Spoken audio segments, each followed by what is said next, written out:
This is exactly how to use the Shell fuel rewards at the pump. So what you need to do firstly is to open up your Shell app here, as you can see, and now it's just gonna load for us. So you have a couple of ways to actually do this. The first way is that you have to prepay. So if you go to the home here, as you can see in the bottom left corner, and then click at set up a pay at pump here, and then you need to add your Shell card here if you want to. Sometimes you will also get the option to add your credit or debit card as well, just so you know. So when you do so, you can prepay, and you have to of course also write the number of your exact pump where you are, and then you're able to pre-order a pump and then also automatically get your rewards applied to it as well. What you can also do, by the way, when you are at the pump right now is to just click on my card right here, click on my card, and see if there is anything that says scan QR code or apply rewards at the pump itself. And then you can just scan this like this, basically just apply it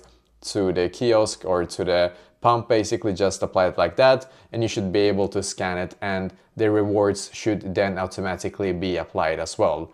If it's not, you can always check your number here and you can write it manually in at the pump as well, just so you know. But basically this is exactly how to actually do this.